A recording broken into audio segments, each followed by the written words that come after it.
there's something. They feel their identity with it. Their souls become entangled with it.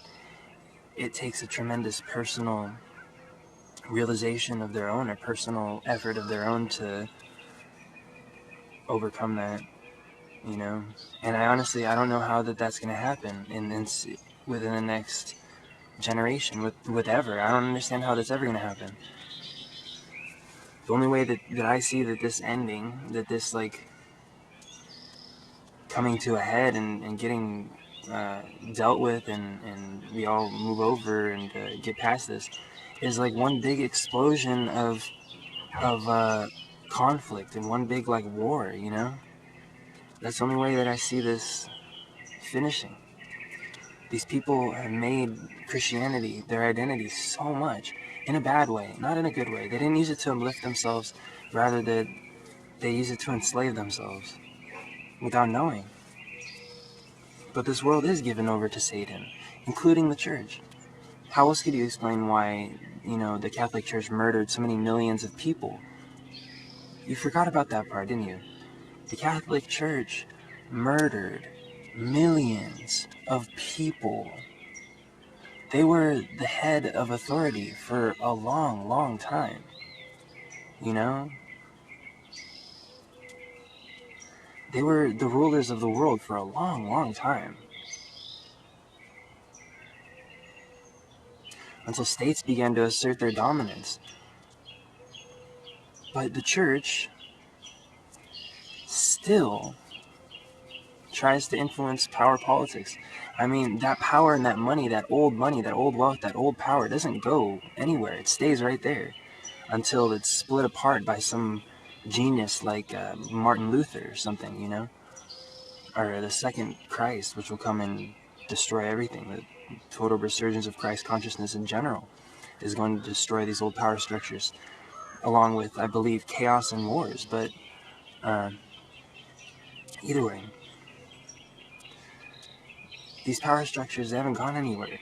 They're still trying to fuck with people, and it's evident through the move of the conservative right wing in this country, talking about dominion in the name of Jesus. Did Jesus ever talk about conquering the world militarily? I don't think so.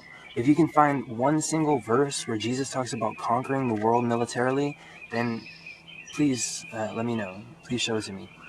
But I can't believe this, and there's this phenomenon called C Street in the Congress. It's like an inner group of conservative Christians on the Republican side. Guys, this is the same Republicans that drew us into the war with Iraq. This is the same Republicans who brought us people like Michelle Bachmann and Sarah Palin. These people are trying to lure America into some kind of, like, conservative Christian apocalypse. Good riddance, maybe the world needs it. Maybe you guys should just go all over there and fight over the Holy Land and see who's left at the end, Jews, Muslims, and Christians, duking it out at the end times. One final hurrah.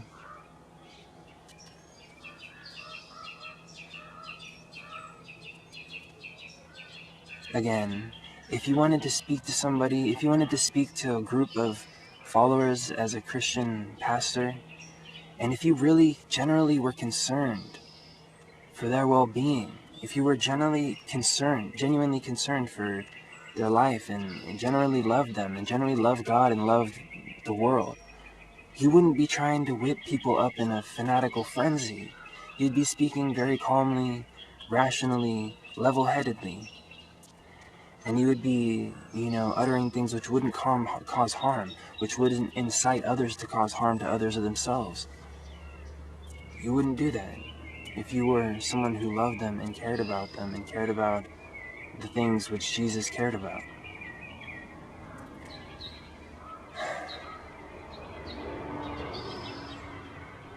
The problem is that we're living in this matrix. We're living in this simulacrum. A simulacrum is a simulated image of reality. That's what, in art, a simulacrum is a simulated image of what really is. So if you were to draw a cartoon, it would be a simulacrum of... If you draw a cartoon banana, it would be a simulacrum of a banana. over time what happened is that someone in the past drew a cartoon reality, Christianity, Council of Nicaea, drew a cartoon reality. Gradually over time, all of our cultures together, our collective ignorance, produced this cartoon reality, which we all bought into. So, the Christian paradigm, all of everyone's collective ignorance together, produces this matrix of slavery, which binds your mind, soul, and spirit and body to a man-made image, an engraven image.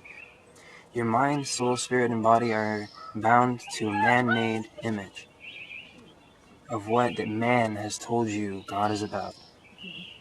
Man who lives on that world that Jesus and Satan said themselves are given to Satan. This world is given to Satan. It's, like I said before, it's a trap or an evolution chamber. And if you choose to buy into this collectivist ideology, any kind, doesn't matter whether it's New Age, doesn't matter whether it's Christian, doesn't matter whether it's secular. If you buy into any ideology wholeheartedly, then you've fallen into the trap that's been laid for people. Only the strong are going to survive here. And unfortunately, the majority of Christians are weak. If you believe that you can create a society, a Christian society, that will allow Christ to return on earth, and that to do so is not only to be obedient to the will of God, but obedient to the laws of history, which you believe to have discovered in the Bible, then you become a very potent and powerful and frightening force, because there is no other way to go forward. All those who do not embrace this eschatology, this vision of a Christian nation, are to be ruthlessly shunted aside because they are agents of Satan.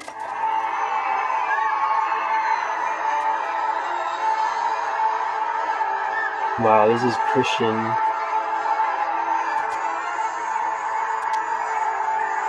Fucking circus. Self-righteous assholes.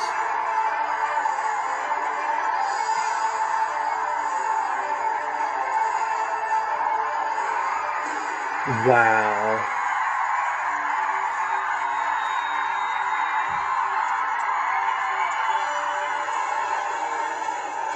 Are you shitting me?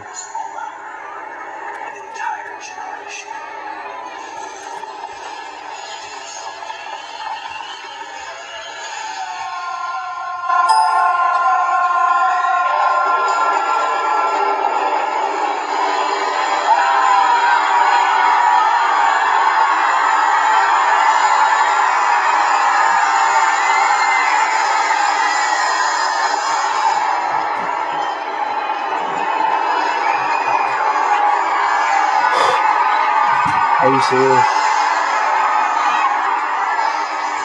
Together, we can save a generation.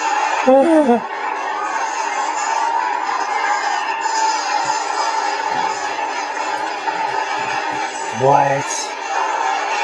This is how.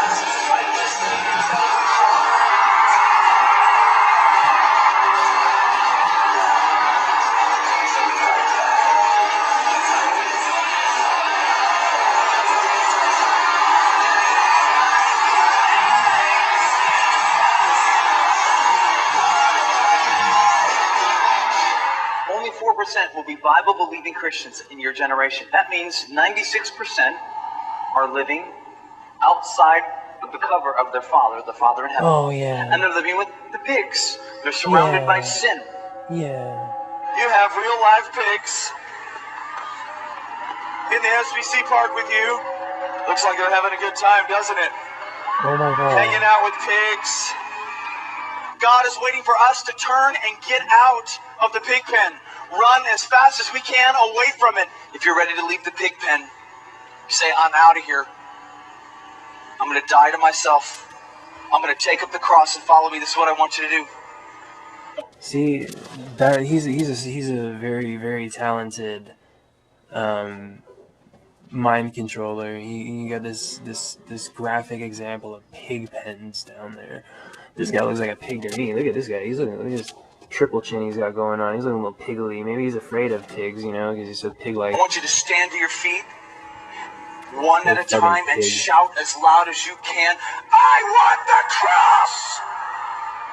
One at a time, jump to your feet, wait for your moment, one at a time, and exclaim, I want the cross! And in doing that, and in proclaiming that, you're putting to death the old self.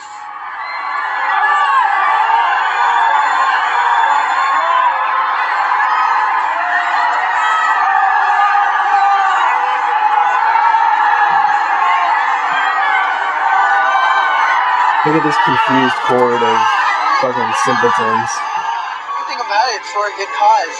Giving us something to live for, something to work for, giving us hope.